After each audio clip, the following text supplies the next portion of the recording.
안녕하십니까, 덕풍면입니다. 설비보존 기능사 필기 기출 및 예상문제 9번째 시간입니다. 여러분을 환영합니다. 바로 문제로 들어가도록 하겠습니다. 단답형입니다. 공사의 완급도에 따른 구분의 설명이 잘못된 것은 중국공사 그러고서 당월에 창수하는 공사다. 그러면 적절하지 않는 매칭이 됩니다. 틀렸다 이렇게 보시면 되겠습니다. 중급공사는 뭡니까? 급공사에 준한 것 이런 말이겠죠. 급공사는 시급히 공사가 필요한 거죠. 중급공사는 그런 것에 준하는 공사입니다. 그래서 비교적 짧은 시간 내에 완료하는 공사를 말합니다. 그래서 당월에 착수하는 공사다 그러면 틀린 개념이다 이렇게 보시면 되겠습니다. 유압 실린더의 내부에 또 하나의 다른 실린더를 내장해서 순차적으로 실린더가 작동되고 실린더의 길이에 비해 긴 스트로크를 필요하는 경우에 사용하는 유압 실린더는 그렇죠. 텔레스코프형 실린더입니다. 그래서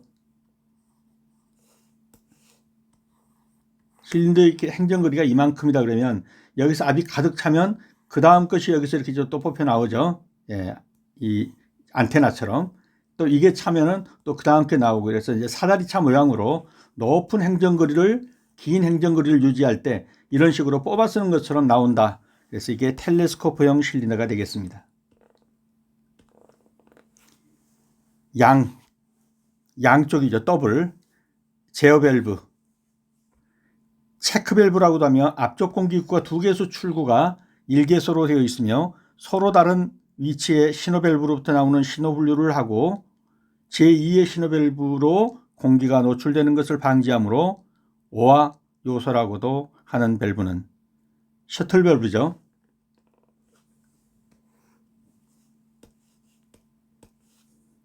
이렇게 두 개가 고압력과 저압력이 있다 그러면 이쪽을 연결하면 이쪽이 닫히고 이쪽으로 가서 이쪽을 연결하면 이쪽이 닫히고 이렇게 이것 또는 이것 그래서 오화 요소라고도 하는 건데 양쪽 제어 밸브가 체크 밸브라고도 하고 앞쪽 공기 입구가 2개소 중에서 출구 1개소로 연결을 한 겁니다. 이거 2개 중에서 1개소로 1개소는 닫히는 거예요. 이거 또는 이거 그래서 오화 요소라고도 하는 것이죠. 2개의 신호 밸브로 공기가 노출되는 것을 방지하기 때문에 이것을 오화 요소라고 하는데 이것을 가리켜서 셔틀 밸브라고 한다. 여기서 여기 사이를 왔다 갔다 하면서 이 2개의 밸브에다가 맞추는 거예요. 여기다 맞추든지 아니면 이동해 가지고 여기다 맞추든지 그러면 하나는 잠기고 하나가 취해지는 그래서 이것 또는 이거 여기서 여기를 왔다 갔다 한다 해서 셔틀 버스 이런 말이 있죠. 이 셔틀 밸브다 이렇게 말하는 겁니다. 윤활 부위에 혼입된 이물질을 무해한 형태로 바꾸거나 배출하는 윤활유의 작용은 무해한 형태 또 이물질을 없애거나 무해한 형태로 바꾼다. 그래서 기계를 청정하게 보호한다. 청정작용입니다. 원심 펌프에서 임펠러 양쪽에 작용하는 수압이 같지 않아 발생하는 추력을 줄여주기 위한 방법으로 적당한 것은 지금 이쪽에서 유압이 오일이 돌아가지고 이쪽으로 임펠러를 통해서 내보냅니다. 이렇게. 그런데 이쪽 압력과 이쪽 압력이 달라가지고 여기에 추력이 발생해요. 나가는 쪽에 뭐라고 그래야 되나요? 무리한 힘이 가해진단 말이에요. 이쪽하고 다른. 이걸 방지하기 위해서는 여기다 구멍을 뚫어가지고 이쪽 압력을 이쪽으로 세게 해가지고 압력을 균일하게 만들어주는 거예요. 이렇게 어떻게 이렇게 할 수 있냐? 임펠러의 밸런스 홀을 뚫는다예요. 지금 여기 보시면 구멍이 뚫렸잖아요. 이것을 밸런스 홀이라고 그래요. 앞과 뒤에 압력의 차이를 줄여주는 밸런스를 잡아주는 홀, 구멍을 뚫습니다. 이렇게 해서 임펠러 양쪽에 이쪽과 이쪽에 수압이 같아지게 해서 추력을 방지해주는 역할을 하는 것입니다. 중압제형 접착제가 아닌 것은 유화액 접착제인데 유화액 접착제와 중화 접착제가 뭐가 다르냐? 유화액 접착제는 에멀전 접착제로 하는 것으로서 주성분인 고분자가 이미 형성되어 있는 거예요. 근데 이게 물에 타사하기 때문에 물이 마르면 이것이 유효하게 돼요. 즉 작동하게 된단 말이에요. 그러니까 고분자가 이미 형성되어 있다. 이거는 이미 형성되어 있다. 근데 중합지형은 이미 형성되어 있는 게 아니에요. 화학 반응을 일으키면서 뭐예요? 그때서 고체 상태 고분자 망상 구조로 변하는 거예요. 이것이 뭐냐면은 순간 접착제라든가 형기성 접착제라든가 이 금속이온 촉매제죠. 이런 것들, 알드하이드 접착제, 이런 것들은 전부 다 화학 반응을 일으키면서 접착제로 변하는 거예요. 그런데 유화액 접착제는 이미 접착제예요. 근데 물에다가 혼입했단 말이에요. 그럼 바르는데 물이 수분이 다 빠져나가면 바로 접착의 역할을 해버리는 거예요. 그래서 유화액 접착제하고 종합지형 접착제는 서로 다른 것이란 거 알아두셔야 합니다. 기계장치에 사용하는 오링에 대한 설명으로 틀린 것은, 오링이 100% 압축되게 설치한다 그러면 틀린 것이죠. 그럼 이게 무슨 오링이겠어요? 스펀지도 아니고. 압축했더니 링의 역할이 아무것도 없어지면 그럼 다 새버리겠죠. 100% 압축되면 안 된 겁니다. 보통 10% 내외로 압축됩니다. 10% 정도. 10%에서 30% 정도 범위 내에서 압축되게 합니다. 100% 압축된다 그러면 오링의 탄성이 하나도 없어져 버리는 거예요. 그럼 전부 다 기밀성도 없고 또 과도한 연구 비용도 발생해 버리겠죠. 그래서 100% 압축되게 한다 그러면 틀린 지문입니다. 양 끝에 오른 나사와 왼 나사가 있어 배관 지지의 장치의 높낮이를 조절할 때 사용하는 너트는, 오른 나사와 왼 나사는 뭡니까? 오른 나사는 오른쪽으로 조이면 잠겨지는 것인데 왼 나사는 오른쪽으로 돌리면 열어지는 것입니다. 그래서 한쪽이 오른 나사, 한쪽을 왼 나사, 이렇게 하면 이걸 이렇게 돌리면 어떻게 되겠어요? 이쪽으로 이렇게 늘어난단 말이에요. 근데 반대로 이걸 이렇게 돌리면 이렇게 좁아질 거란 말이에요. 이게 같은 방향으로 움직이는 거예요. 오른 나사와 왼 나사가. 그래서 늘어나거나 줄어들게 할 수 있는 거예요. 다시 보면 양 끝에 오른 나사와 왼 나사를 두어서 배관의 지지장치의 높낮이, 그러면 이게 늘어나는데 어떻게 배관의 지지장치가 이렇게 늘어날 수 있냐, 이렇게 이제 물어볼 수 있겠잖아요. 이 사이에다가 이것이 늘어나면은 이 사이에서 이런 식으로 간단 말이에요. 배관이 원래가 구배가 좀 잡혀 있죠. 그래서 이것이 올라가면서 이렇게 늘어나는 성질을 가지고 있는 거예요. 배관이 이렇게 늘어나는 어떤 그 결과를 가져오는 거예요. 결과를.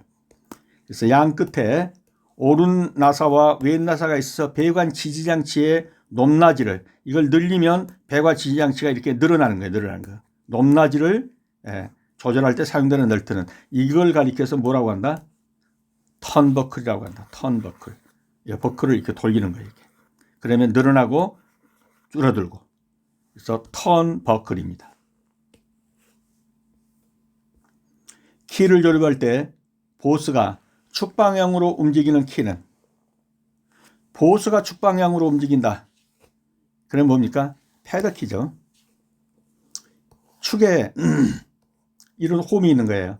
그러니까 보스 쪽에 이게 들어갈 수 있는, 여기 들어갈 수 있는 홈이 있단 말이에요. 그럼 가다가 여기서 덜컹 걸리는, 그럼 여기서 맞는 기어가 있어요. 여기서 맞는 기어 위에 물려주고, 또 오다가 이쪽에서 덜컹하고 물려준단 말이게. 물려주면 또 여기에 맞는 기어비가 있어요. 이렇게 이 사이를, 홈 사이를 왔다 갔다 하면서 기어를 물려주게 되어 있는 것이 있어요. 이런 걸 가리켜서 패더키라고 하는 거예요. 그래서 패더키는 키를 조립할 때 보스가 축방향으로 움직이는 키, 이걸 가리켜서 패더키라고 한다. 그래서 기어나 폴리 등 회전 부품을 축에 고정시키고 동력을 전달하지만 축방향으로 이동이 가능할 때 미끄러지면서 걸려준단 말이게. 그럼 여기서 보스가 이렇게 이제 홈이 있어가지고, 이 보스는 이거잖아요, 이거. 여기에 이제 홈이 있어가지고 가면서 오면서 물려주는 거예요, 여기하고. 그림을 못 그리니까 이 상상력으로 동원해서 이것을 이해를 하셔야 합니다. 죄송합니다. 제가 그림을 그리는 능력은 없기 때문에 머릿속에서 상상을 해보시면 됩니다. 다음 기어 이면의 경화된 부분에서 이 끝이 금이 가는 것으로 진행성 피칭의 구멍과 구멍이 연결되어 크게 박리되는 현상. 이게 기어라면 요 부분이 뭐예요? 이의 끝이에요. 끝. 이 끝.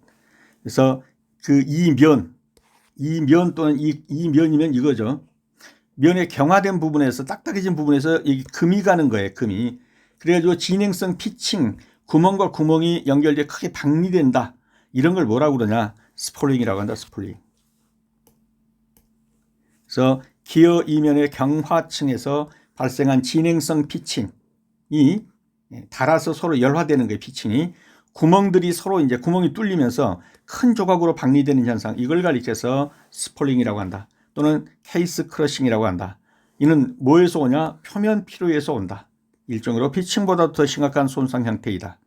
그래서 기어의 이빨 부분에 경화된 부분에서 이 끝으로 가면서 금이 가는 것, 이 진행성 피칭의 구멍과 구멍이 연결돼서 크게 떨어져 나가는 현상, 이런 걸 가리켜서 스폴링이라고 합니다. 투상법상 도형에 나타나지 않으나 편의상 모양을 표시하는 데 사용하는 선은, 이건 숨은 선이 아니에요. 숨은 선은 원래 있는 선인데 어떤 물체에 가려서 보이지 않는 선이 숨은 선이고, 가상선은 원래부터 도면에 없는 선이에요. 실제가 존재하지 않는 거예요. 가상에서 그려준 거예요. 그게 뭐냐? 도형에 직접 나타나지는 않지만 편의상 필요한 위치의 궤적의 이동, 여기서 이쪽으로 이동했다.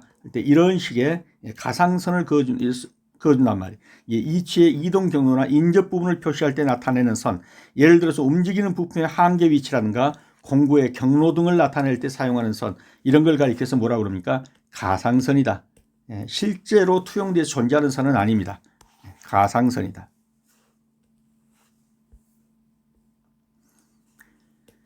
다음입니다. 비교 측정에 대한 설명으로 틀린 것은, 양이 적고 종류가 많은 제품 측정에 적합하다 그러면 틀린 것이죠.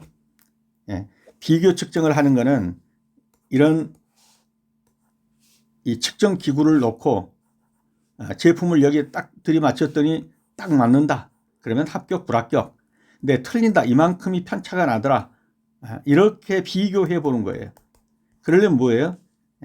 같은 제품이 많이 생산돼야 돼요. 다량 소품종이라 해야죠. 그래야 여기다가 한 번씩 쿡쿡 끼워 맞춰가지고 틀리다 맞다를 빨리빨리 판단할 수가 있겠죠. 그래서 다량 생산되는 동일한 제품의 치수 관리에 효율적이지, 양이 적고 종류 많은데 매번마다 이거 설치해가지고 몇 개 끼우려고 이리 갔다 저리 갔다 할 수는 없잖아요. 그래서 한 제품이 다량으로 생산될 때 이 비교 측정의 방법에 의할 수가 있다라는 얘기입니다. 한 쌍의 베벨 기어 내 강제링크 체인을 연결해서 유효 반경을 바꿈으로써 회전수를 조절하는 무단 변속기는 체인식 무단 변속기입니다. 그래서 물론 고무 부분도 있지만 대부분 금속 체인식이에요. 금속 체인식. 그래서 이쪽과 이쪽을 벨트로 물려주는데 이 벨트가 이쪽이 커지고 이쪽이 작아지거나 이쪽이 커지고 이쪽이 작아지는, 이렇게 해서 기어비를 이 벨트의 완급으로 기어비를 변동시켜 주는 거예요. 그럼 이쪽에서 이 폴리 쪽에서 이쪽이 뭐였냐, 이게 상당히 경사지게 돼 있어요. 경사지게. 그래서 압력으로 이쪽으로도 밀었다가 이쪽으로 당겼다가 하는 이 벨트의 위치를 지정해 주는 거예요. 그래서 이쪽이 큰 쪽에서 이쪽 적은 쪽을 물려주면 어떻게 돼요? 이때는 속도가 올라가고 토크는 내려가죠. 근데 이쪽이 적은 것을 물리고 이쪽을 큰 것을 물려주면 어떻게 되겠어요? 속도는 줄어들지만 토크, 저단이라고 보시면 돼요. 저단. 토크는 올라가고 힘은 좋아지는 거예요. 이런 식으로 큰 기어, 적은 기어, 큰 기어, 적은 기어 형식으로 이 사이를 왔다 갔다 하는 거예요. 이게 이동하는 거예요. 이동식. 이것이 체인벨트라고요. 체인식 무단 변속기란 말이에요. 단위 없이 스무스하게 변속되는 거예요. 지금은 많이 사라졌지만 2014년까지만 해도 고급차에서 많이 있었던 내용입니다. 그래서 한 쌍의 베벨기원의 강제 링크 체인을 연결하여, 그러면 벌써 체인이란 말이 나오면 체인식 무단 변속기구나 이렇게 고를 수 있어야 합니다. 다음입니다.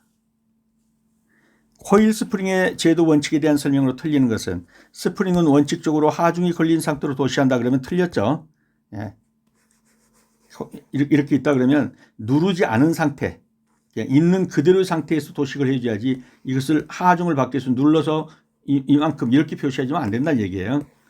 하중을 받지 않는 상태에서 도식을 해줘야 된다. 그래서 스프링은 원칙적으로 하중이 걸린 상태로 도시한다 그러면 틀린 겁니다. 하중을 받지 않는 상태로 도시한다가 맞습니다. 너트 풀림을 방지하기 위해서 분할핀을 꽂을 수 있게 홈이 6개, n에서 10개 정도 있는 특수 너트는 뭐냐? 지금 여기에 그림으로 가자 이런 거예요. 하나, 둘, 셋, 넷, 다섯, 여섯. 이렇게 뿔 모양의 한 6개에서 10개 정도. 여기다가 홈을 파고 요 위에 볼트 쪽에서 홈을 파가지고 핀을 다 끼운단 말이에요. 여기다가. 그러면 나사 풀림을 방지하기 위해서 이렇게 하는 거예요. 막 이 진동이 되다 보면 이게 나사가 풀린단 말이에요. 풀림을 방지하기 위해서 볼트와 너트 사이에 핀을 꼽아가지고 구멍을 내가지고 핀을 꼽아가지고 풀리지 않게 만드는 겁니다. 그래서 너트 풀림을 방지를 위해서 그러면 홈 붙이 너트다. 이런 홈이 붙어 있다는 거예요. 이게 몇 개 붙어 있습니까? 6개 붙어 있잖아요. 이 홈 붙어 있는 너트다. 그래서 풀림을 방지를 위해서 분할핀을 꽂을 수 있도록 여기도 구멍을 뚫고 거기다 핀을 박는다는 얘기예요. 홈이 6개 또는 10개 있는 특수 너트는 뭐냐? 홈 붙이 너트다.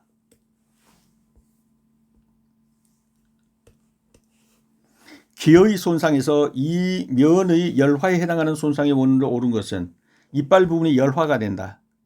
그 원인이 뭐냐? 소성 항복이다. 그래서 기어의 소성 항복은 기어 체면에 이것이 열화를 가져오는 거예요. 그래서 소성 항복은 뭐냐? 어떤 과중한 힘이 가해지고 원상복구가 안 되는 거예요. 그러니까 쉽게 말하면 굽어버렸다든가 이런 거예요. 이게 자꾸 이제 서로 부딪히다 보니까 뭘 가져와요? 열화 현상을 가져와요. 열화 현상의 결과 더 심화되면 이게 뭐로 가요? 피로 파손 또는 치면의 불균열, 균열, 금이 간단 말이에요. 또는 과부하에 의한 절손, 끊어져요. 그래서 소성 항복이 열화를 가져오고 열화가 이런 떨어져 나간다든가 금이 간다든가 이런 현상을 가져오는 겁니다. 여기서 묻는 건 뭘 물었습니까? 기어의 손상의 이빨면의 열화에 해당하는 손상에 왜 열화를 입냐 이거예요. 이것의 결과는 이거고 이것의 원인은 이거예요. 소성 항복이 원인이 되는 거예요. 그래서 원인인 소성 항복을 고르시면 됩니다. 다음입니다. 고온의 유체가 흐르는 관의 팽창 수축을 고려해서 축 방향으로의 과도한 응력이 발생하지 않도록 한 관이음 방법은, 자 여기서 이제 고온의 유체가 흐릅니다. 이 축 방향으로 가가지고 여기에 뭐 임펠러가 있다든가 해봅시다. 또는 뭐 모터라고 해봅시다. 그러면 여기에 고온이 있음으로 인해서 이 관이 이렇게 늘어나게 되겠죠. 이 늘어나는 것이 이 축 방향, 즉 모터 있는 쪽으로 영향을 주지 않게 하기 위해서, 늘어나도 그 앞쪽에서 늘어나라 이거죠. 이렇게 하기 위해서 이음을 발생하는 거, 이걸 뭐라고 그러냐? 신축이음이라고 그런다. 요 신자는 늘어나다는 말이고 축자는 줄어든단 말이에요. 신축 개엄 이런 말이 아니고 늘어나고 줄어드는, 이건 수축, 신장은 늘어난다 이 말이에요. 그래서 이런 식으로 늘어났다가 줄어들었다가 할 수 있게끔 어떤 장치를 해두는 거예요. 요걸 가리켜서 신축이음이라고 한다. 신축. 늘어나고 줄어드는 것이 여기에서 늘어나고 줄어드세요 라고 이 어떤 신축을 여기다 주는 거예요. 이걸 가리켜 신축이음이라고 한다. 가열 끼움 작업 시 필요한 공급의 기계가 아닌 것은, 어떤 것 속에다 끼우려고 할 때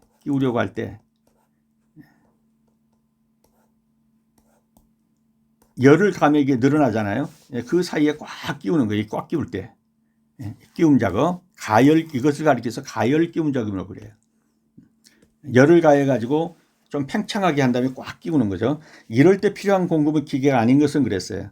유압잭은 이거 뭐 차 들어 올릴 때라든가 이거 오르락 내리락 해가지고 요게 힘을 받기 위해서 이 파스칼의 원리에 의해서 밀어 올리는 거, 이거는 필요한 게 아니에요. 오히려 이 가열기용할 때는 이동을 시킨다 할지라도 뭘 가지고 이용하면 체인블럭으로 이동을 시켜요. 위아래로. 체인블럭을 사용하지 유압잭을 사용한 건 아닙니다. 윤활유가 유동성을 잃기 직전의 온도, 유동성을 잃기 직전의 온도라는 것은 이제 굳어지려고 하는 온도 그 말이죠. 그걸 가리켜서 유동점이라고 합니다. 윤활유를 냉각시켰을 때 유동성을 잃고 굳어지기 직전의 최저 온도, 이 온도가 바로 윤활유의 저온 성능을 나타내는 중요한 지표가 되는데 이것을 가리켜서 유동점이다. 윤활유가 굳기 시작하는 온도, 이렇게 보시면 되겠습니다. 벨트식 무단 변속기의 정비 관련 사항으로 틀린 것은 벨트의 수명은 표준 벨트의 표준적인 사용 방법을 운전할 때의 2~3배 정도이다. 이것은 가변을 따라서 높낮이가 오르고 내리고 하는 이동식 벨트예요. 그러니까 절대적으로 수명이 더 짧게 길 수가 없어요. 그래서 벨트식 무단 변속기 CVT라고 하는데 이 CVT 벨트는 높은 부하와 지속적인 마찰이 일어나요. 이게 주로 이게 이제 금속인데도 일반적인 V벨트보다 훨씬 더 빨리 마모됩니다. 그래서 내구성 확보가 어렵다. 값도 비싸요. CVT 벨트가. 그래서 CVT 벨트는 수명이 다른 벨트보다 훨씬 더 약하다. 수명이 짧다. 근데 2~3배 길다 그랬으니까 틀린 겁니다. 자, 지금부터는 이제 화면을 정지하시고 정답을 먼저 찍고 그리고 같이 답을 확인하도록 하겠습니다. 문제 1번입니다. 정답이 나왔습니까? 답은 몇 번이죠? 그렇죠, 1번이죠. 중급공사, 급공사에 준하는 거, 즉 서둘러서 공사해야 할 겁니다. 그런데 꼭 그것이 당일에 착수하는으로 고쳐주세요. 당월에 착수하는 공사다라고 보지는 않습니다. 가급적 빨리 공사하는 게 낫다라는 거지 꼭 당월에 착수해야 한다는 것은 아닙니다. 한 달 기다렸다 착수할 게 있겠습니까? 급공사다 그러면 바로 시작해야 하는데 준급 공사다 그러면 뭐 적어도 한 3~4일 이내 뭐 이런 식으로 돼야지 당월에 착수한다 이런 개념은 아닙니다. 긴급공사, 즉시 착수, 예비공사, 한가할 때 착수, 계획공사, 일정 계획 수립해서 통제하는 공사 다 맞는 표현입니다. 틀린 것은 1번이 되겠습니다. 여기에 전부 다 지문풀이를 해놨으니까요. 멈추시고 다 읽어보시기 바랍니다. 반드시 읽어서 한 번 더 숙지해 주십시오. 그래서 중급공사는 급공사, 긴급공사에 준해서 서둘러서 해야 되는 것이지 당월에 착수하는 공사는 아니다. 그래서 비교적 짧은 시간 내에 완료하는 공사를 중급공사라고 합니다. 2번입니다. 답을 찍어보시기 바랍니다.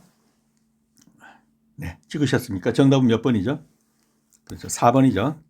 유압 실린더 내부에 또 다른 하나의 실린더가 내장되어 있습니다. 그래서 첫 번째 것에서 압이 차면은 이제 두 번째로 밀어 올립니다. 두 번째 차면 세 번째로 올립니다. 자꾸 이렇게 행정거리를 길게 하는 겁니다. 이런 걸 가리켜서 텔레스코프형 실린더라고 합니다. 정답은 텔레스코프형 실린더가 되겠습니다.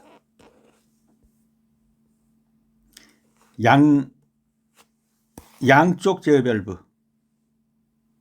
양쪽 체크 밸브 라고도 하며 앞쪽 공기 입구가 2개소, 출구가 1개소로 되어 있으며 서로 다른 위치에 있는 신호 밸브로부터 나오는 신호를 분류하고 제2의 신호 밸브로 공기가 노출되는 것을 방지하므로 오화 요소라고 하는 그런 밸브는 뭐냐?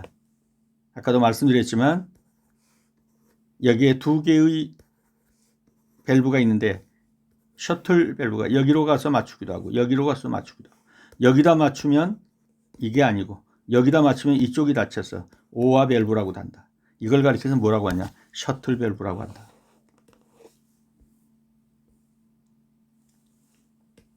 그래서 정답은 셔틀 밸브고 언로드 밸브, 체크 밸브, 리듀싱 밸브 여기다 전부 해설을 달아놨습니다. 언로드 밸브만 볼까요? 압축기, 펌프 등에서 시스템의 압력이 설정치 이상으로 높아지면 펌프의 부하를 줄이거나 무부하 운전, 압력을 탱크로 방출하기 위해서 릴리프 밸브를 둔다든가 해가지고 그쪽으로 돌아가게 합니다. 그래서 일정한 압력을 유지하게 해줍니다. 어떤 거 이하로 계속해서 압력을 유지하게 하는 이걸 가리켜서 언로드 밸브라고 합니다. 체크 밸브는요, 한쪽으로는 흐르지만 한쪽으로는 흐르지 않게 하는 거. 이쪽으로는 흐르지만 이쪽으로는 흐르지 않습니다. 공이 막는 형식이죠. 그래서 그런 걸 가리켜 체크 밸브. 리듀싱 밸브는 감압이죠. 다 읽어보시고 하면 다 알 수 있습니다. 4번입니다. 윤활 부위에 혼입된 이물질을 무해한 형태로 바꾸거나 이렇게 해서 청정하게 작용합니다. 청정작용입니다. 기계를 청정하게 작용합니다. 4번은 청정작용이 정답이 되겠습니다. 5번입니다. 원심 펌프에서 임펠러 양쪽에 작용하는 수압이 같지 않아서 발생하는 추력을 줄여주기 위한 방법으로 적당한 거. 정답은 어떤 것입니까? 그렇죠. 임펠러의 밸런스 홀을 뚫어주는 거죠. 그래서 앞뒤의 압력 차를 줄여줘서 밸런스를 유지하게 하기 위한 겁니다. 그럼 벌써 여기서 수압이 같지 않아 발생하는 추력을 줄여준다. 즉 수압이 같지 않으니까 뭐냐 밸런스 맞춘다 이런 말이죠. 그래서 여기서 밸런스 찾아서 이렇게 해줘도 되겠습니다. 양쪽에 수압이 같지 않으니까 맞춰줘야겠잖아요. 밸런스를 유지하게 된다는 게 밸런스를 찾으시면 됩니다. 그리고 생김새는 아까 보았듯이 이렇게 밸런스 홀을 뚫어주는 겁니다. 그래서 이쪽 압력이 세면 이쪽으로 가가지고 이 두 압력을 이쪽 압력을 비슷하게 밸런스를 맞춰주는 거죠. 그렇게 해서 추력을 줄여주는 거예요. 이 앞쪽에서 받는 과도한 힘을 줄여주는 거예요. 이것이 밸런스 홀을 뚫어준답니다. 중합지형 접착제가 아닌 것은 정답은 몇 번입니까? 그렇죠. 유화액 접촉제죠. 이건 이미 접착의 형태는 만들어졌습니다. 고체화됐어요. 물하고 탔기 때문에 접착이 유효하지 않는데 물기가 마르면 접착이 작용을 합니다. 이거는 고체로서의 접착이 아직 안 이루어진 거예요. 이제 하면 그것이 공기에 노출되든가 하면서 접착 작용이 일어나는 거예요. 유화액 접착제, 중합제형 접착제. 중합제형은 뭐예요? 고체 상태 고분자 망상 구조로 이제 그때서 변해가는 거고, 이건 이미 변한 고분자가 물에 분산되어 있다가 물이 마르면 그때부터 경화 과정을 거친다. 이 부분은 정지하시고 한번 쭉 읽어보시면 다 알 수 있는 내용입니다. 그래서 중합제형 접착제가 아닌 것은 그러면 유화액 접착제가 되겠습니다. 7번입니다. 기계장치에 사용되는 오링에 대한 설명으로 틀린 것은 정답은요? 그렇죠. 100% 압축되게 설계해가지고는 안 되죠. 설치되면. 이거는 뭐 스펀지도 아니고 무슨 오링이 이렇게 돼버리면 오링의 역할도 못하겠죠. 그래서 10%에서 30% 정도 압축되는 그러한 오링제를 사용합니다. 그래서 100% 압축되게 설치한다. 틀렸죠. 10 내지 30% 정도 압축되도록 설계합니다. 100% 압축된다면 오링의 탄성이 완전히 상실되어 버려서 밀봉 성능이 좋아지고 줄줄 쇠버리겠죠. 영구 변형이 일어나서 수명도 단축될 거고요. 양쪽 끝에 오른 나사와 왼 나사가 있어 배관의 지지장치의 높낮이를 조절할 때 사용하는 너트는 뭐라고 그랬습니까? 그렇죠. 턴버클이죠. 이렇게 해서 몸통을 돌리면 오른 나사, 왼 나사가 있어가지고 늘어나기도 하고 줄어들기도 하면서 늘어나면 이렇게 올라가는 형태를 취해서 길이가 길어지고 높낮이가 높아지고 길이가 길어지면 여기서 이렇게 타고 올라가니까 길이가 길어지는 거예요. 이런 것을 가리켜서 턴버클이라고 한다. 턴은 돌리는 거고 버클을 돌리는 거예요. 이걸 돌리면은 줄어들고 늘어도 나고 하는 겁니다. 그래서 이것이 턴버클이고 이 플랜지 너트는 이런 거예요. 요 밑에 요 평평한 거, 이게 플랜지잖아요. 요 위에다가 너트를 접합을 시켜놓은 겁니다. 너트 하단에 넓은 플랜지 턱이 있어서 와셔 없어도 이 힘이 분산돼서 받는 거예요. 압력을 분산시켜서 안전한 결합을 제공하는 너트. 이것이 플랜지 너트입니다. 아이너트, 나비너트 이건 이미 다 배운 거고 여기 놔뒀으니까 읽어보시면 다 합니다. 아이너트는 골이 달린 거고 나비너트는 나비처럼 생긴 거 해가지고 조이기도 하고 손으로 쉽게 조이고 풀 수 있도록 만들어 놓은 거예요. 그래서 한번 읽어보시면서 완전히 이해를 해 두시기 바랍니다. 키를 졸업할 때 보스가 축방향으로 움직인다. 그러면서 기어비를 조절합니다. 큰 기어도 물리고 큰 기어도 물리고 작은 기어도 물리고 어떻게? 이 보스가 축방향으로 이동하면서 여기 파인 홈이 여기에 있는 이쪽하고 맞물려서 돌아가게 만들어주는 거예요. 이걸 가리켜 뭐라고 한다? 패더키라고 한다. 보스가 축방향으로 움직입니다.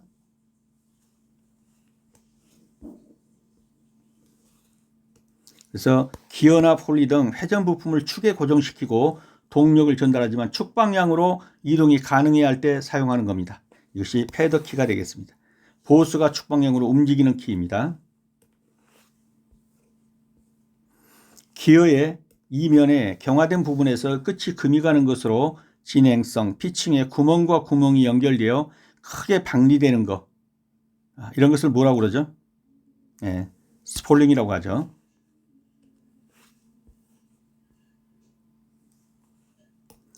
구멍들이 서로 연결되고 완전히 뻥뻥 뚫려버리는 겁니다. 박리됩니다. 이런 걸 이렇게 스폴링이라고 합니다.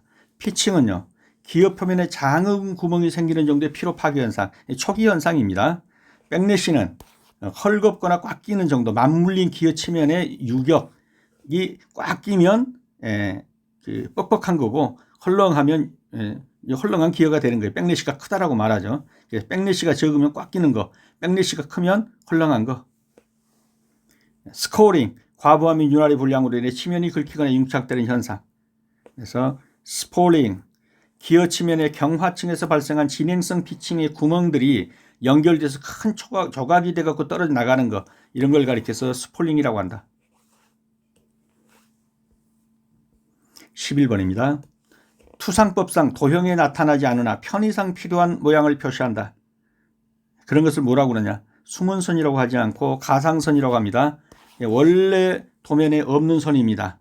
그런데 물체의 이동 경로를 나타나는가 했고, 이런 식으로 이동 경로, 이렇게 나타나는 거, 이런 걸 가리켜서 가상선이다 라고 말하는 거예요. 숨은 선은 원래 도면에 있습니다. 근데 암물체 때문에 안 보이는 거, 이게 숨은 선이죠. 그래서 여기서는 도형에 나타나진 않는 원래 없는 선이에요. 편의상 모양을 표시하는데 사용한다. 이게 가상선이 되겠습니다.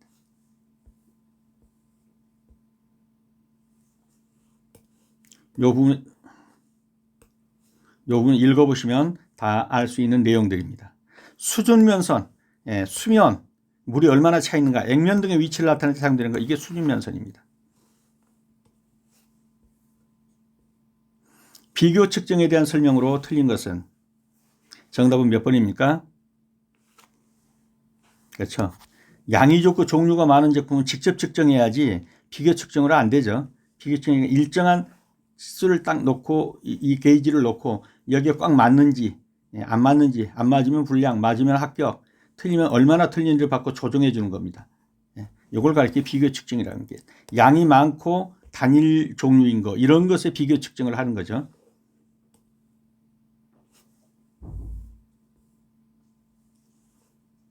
그래서 나머지 지문들에 대한 것, 그 다음에 비교 측정이 뭔가 하는 걸 전부 다 해설을 달아놨으니까 화면을 멈추시고 읽어서 반드시 숙지를 해 두시기 바랍니다. 읽어보시면 다 알 수 있는 내용입니다.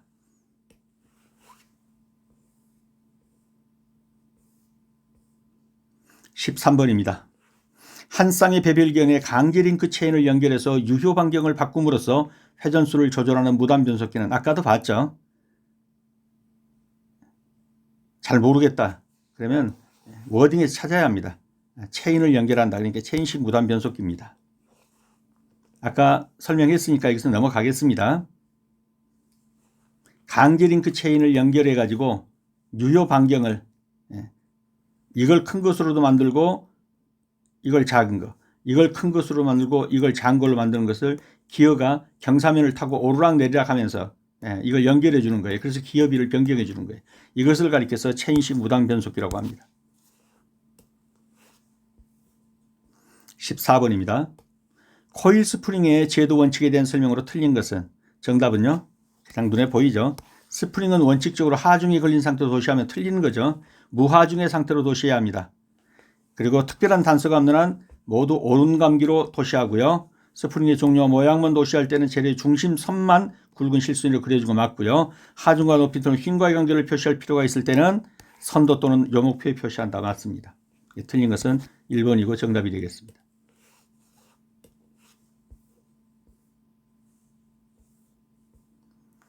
15번입니다.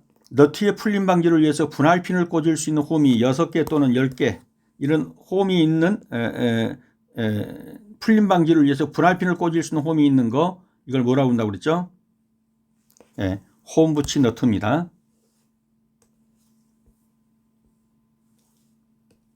이런 거죠. 여기다 구멍 뚫어서 볼트하고 사이에 끈을 끼워가지고 풀림을 방지하는 거예요.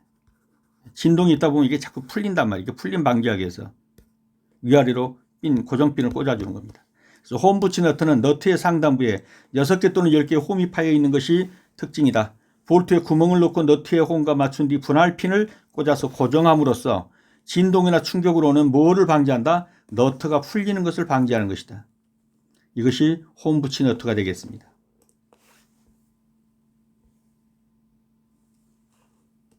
네, 1번의 캡너트. 너트의 한쪽 면이 막혀 있어 나사부의 부식을 방지하거나 이게 위에 캡시는 거죠. 이런 걸 캡너트라고 그러죠. 아이너트 이런 거죠. 고리가 있는 거예요. 고리가. 홈 붙이 너트 아까 본 거고요. 플레이트 너트 이런 게 평평한 데다가 이 너트 이렇게 해가지고 하는 거예요. 분산되는 힘 조이고. 그래서 얇은 판지에 용접하거나 리벳으로 고정해서 하는 판 모양의 너트 이것을 플레이트 너트라고 합니다. 기어의 손상에서 이빨면의 열화에 해당하는 손상의 원인으로 오른 것은 소성 항복이죠. 어떤 하중을 받아서 그것이 변형적 형태가 되었습니다. 그러면 이것이 가져오는 게 뭡니까? 열화를 가져옵니다. 즉 소성 항복이 열화를 가져오고 열화가 이런 걸 가져오는 거예요. 1번, 3번, 4번과 같은 걸 가져오는 거예요. 이게 이것의 결과로서 나타나는 거예요. 그리고 이 열화의 원인이 이거예요. 원인이 소성 항복이에요. 근데 여기서 손상의 원인으로 오른 것은 열화에 해당하는 손상, 이 열화에 해당하는 손상의 원인으로 오른 것은 그러니까 뭘 찾아야 돼요? 소성 항복을 찾아야겠죠.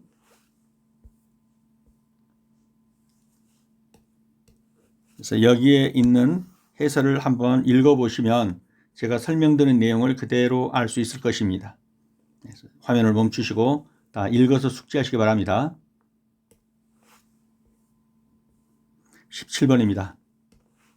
고온의 유체가 흐르는 관의 팽창 수축을 고려해서 축 방향으로 과도의 응력이 발생하지 않도록 한 관 이음의 방법은? 그렇죠. 팽창 수축이라는 용어를 찾으면 돼요. 팽창은 늘어날 신자죠. 수축은 줄어들 축자입니다. 그래서 신축이음이라고 하는 거예요. 신축이음입니다.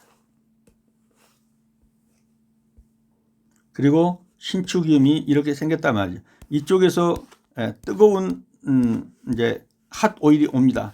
그러면 이 전체가 지금 이제 늘어나겠죠. 이쪽이 늘어난 것이 이쪽 축방에서 모타 쪽으로 이 힘을 주면 안 된단 말이에요. 이 앞서는 여기 늘어나려면 여기서 일어나고 말아야 돼요.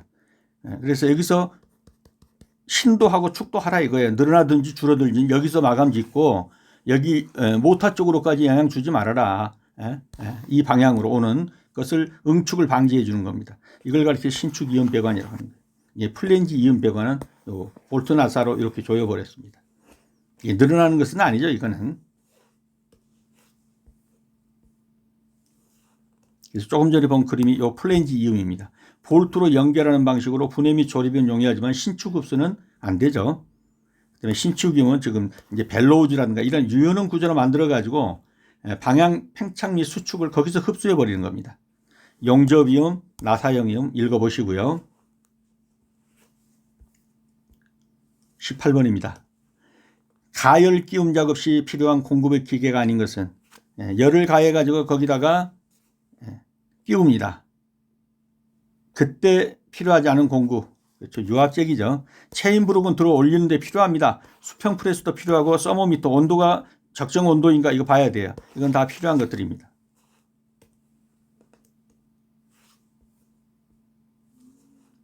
그래서 열을 가해 가지고 끼울 때 필요한 공구가 아닌 것은 유압잭이 되고 나머지는 이렇게 해서 필요하다라는 내용이니까 지문을 예시를 전부 읽어보시기 바랍니다.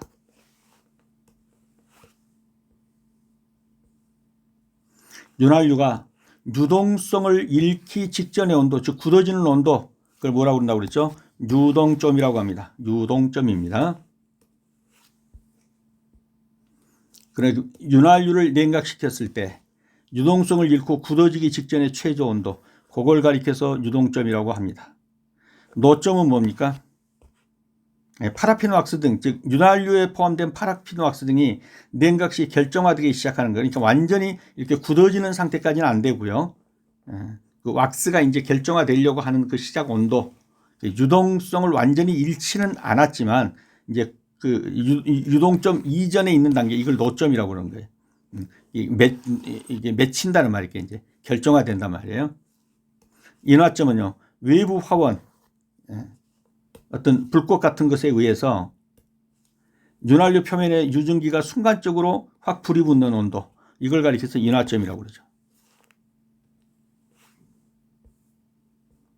20번입니다. 벨트식 무단 변속기의 정비 관련 사항으로 틀린 것은? 정답은 그렇죠. 4번이죠. 벨트의 수명은 더 짧죠. 왜냐하면 벨트가 이동하면서 기어비를 맞춰주기 때문에 이 벨트가 금속 벨트이고 굉장히 값이 비쌉니다. 그런데 수명이 짧습니다. 수명이 단이다, 짧다. 벨트를 이동시켜 가지고 무리가 발생할 수가 있어요. 그렇기 때문에 벨트 수명이 짧은 거예요. 가변 피치 폴리의 습동부는 윤활 분량이 크다. 이게 뭐냐면은 이 경사를 타고 오르락내리락 하듯이 이 큰 것 쪽으로 가고 작은 것 쪽으로 가는 이것이 이 벨트 구간이 이쪽을 지나는 거예요. 이게 여기서 움직일 때 그때 윤활유를 쳐줘야 되는 거예요. 이게 습동부라고 하는 거예요. 습동부. 그때 윤활 분량이 되기가 쉽습니다. 광폭 벨트는 특수하기 때문에 APU 관리를 잘해요. 광폭 벨트에 이게 여기서 여기를 연결하는 게. 그래서 이 폭이 넓어요. 왔다 갔다 한단 말이에요. 왔다 갔다. 그러면서 이 기어비를 맞춰주는 거예요. 그러니까 수명이 짧을 수밖에 없어요. 이제 두세 배 정도로 길다 그랬으니까 틀린 겁니다. 그래서 벨트식 무단 변속기를 가리켜서 CVT라고 그러죠.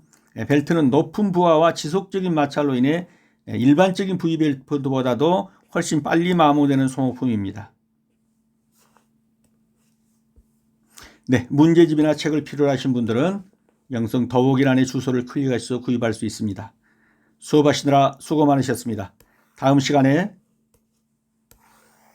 다시 뵙겠습니다. 감사합니다.